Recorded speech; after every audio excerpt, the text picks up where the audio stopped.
Hello friends.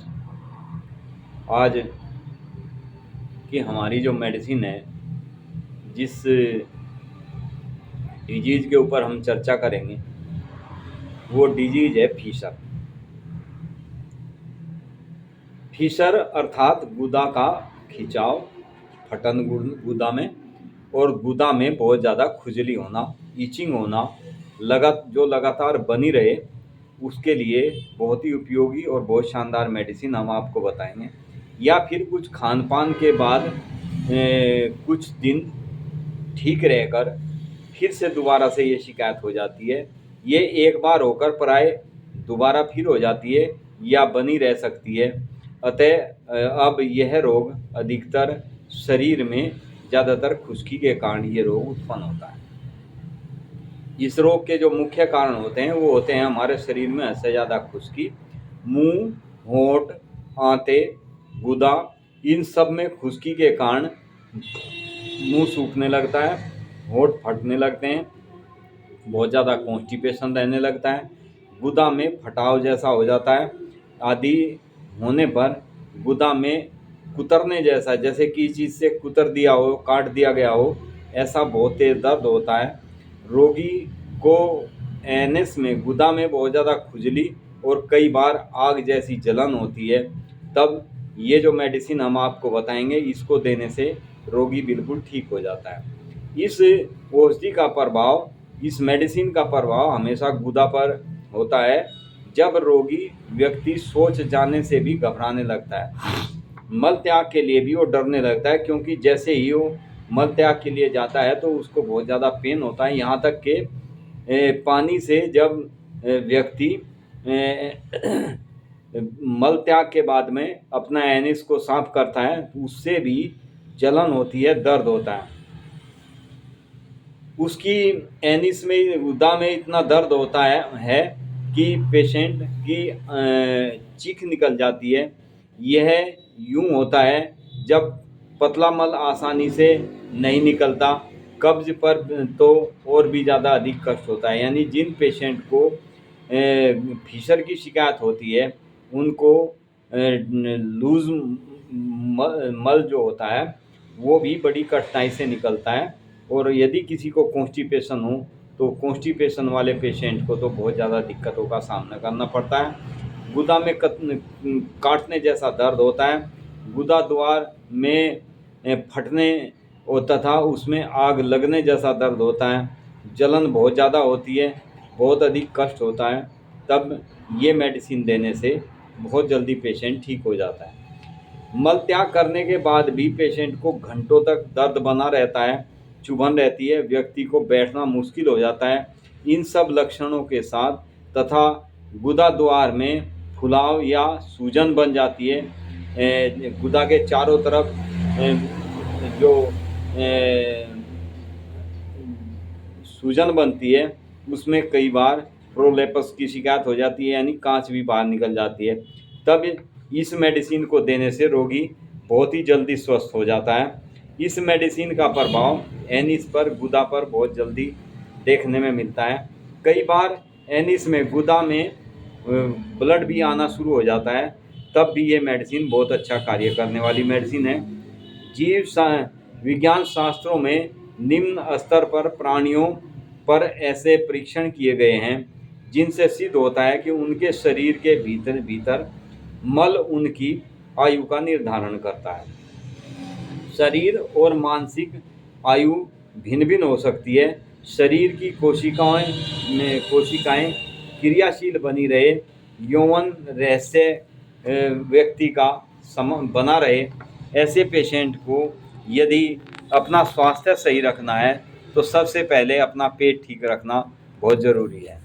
पेट हमारा सही है, कॉन्स्टिपेशन की शिकायत नहीं है, हम मल त्याग के लिए समय समय पर जाते हैं जब आवश्यकता होती है, तब व्यक्ति कभी भी बीमार नहीं हो सकता।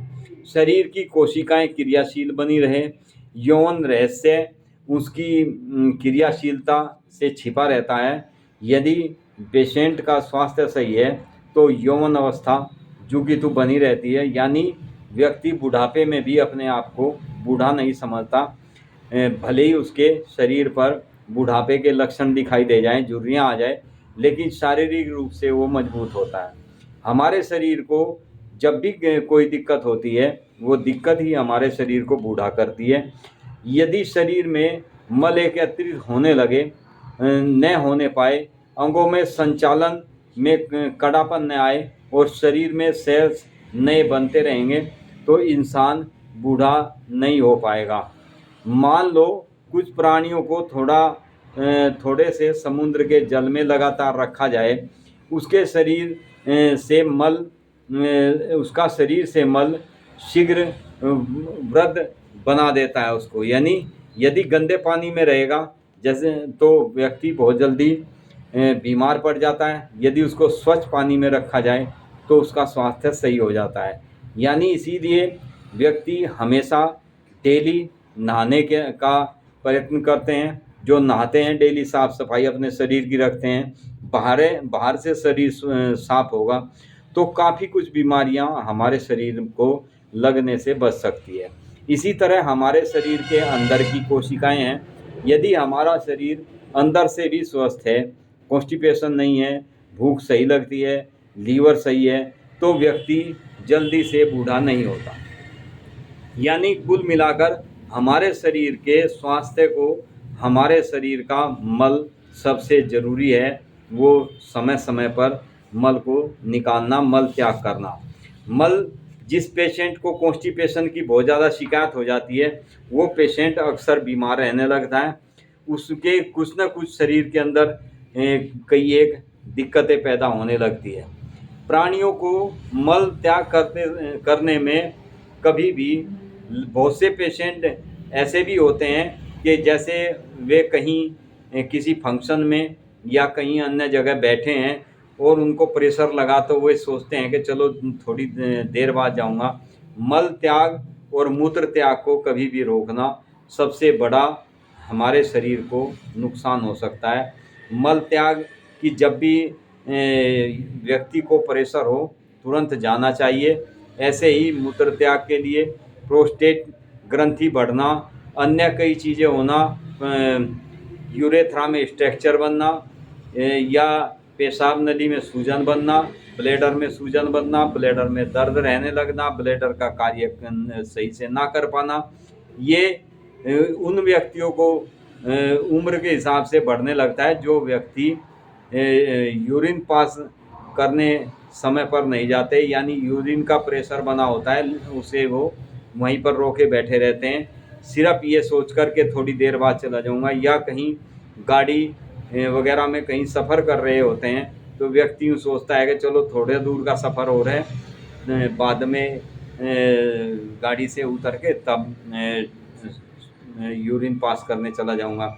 ऐसे व्यक्ति को शरीर में कई बीमारियां उत्पन्न होनी शुरू हो जाती है। यानी हमें समय पर जब भी मूत्र त्याग की इच्छा हो, मल त्याग की इच्छा हो, तुरंत जाना चाहिए। शरीर हमारा स्वस्थ तभी रहेगा जब हमारा शरीर का मल हमारे शरीर से बाहर निकलता रहेगा, हमारा शरीर साफ सुथरा रहेगा। तो फ्रेंड्स, ये आज का हमारा बहुत ही शानदार टॉपिक है। जिनको फीसर की शिकायत होती है, यानी फीसर अर्थात गुदा द्वार का फटना, गुदा में बहुत तेज़ दर्द होना, चीरने जैसा दर्द, सुई चुभने जैसा दर्द, कई बार व्यक्ति को कांटे जैसे चुभते महसूस होते हैं, उनको जख्म होने पर गुदा में, ऐसा अक्सर देखने में आता है। इसके पेशेंट की बहुत ही शानदार मेडिसिन आज हम आपको बताएंगे, जिनको भी ये शिकायत होती है।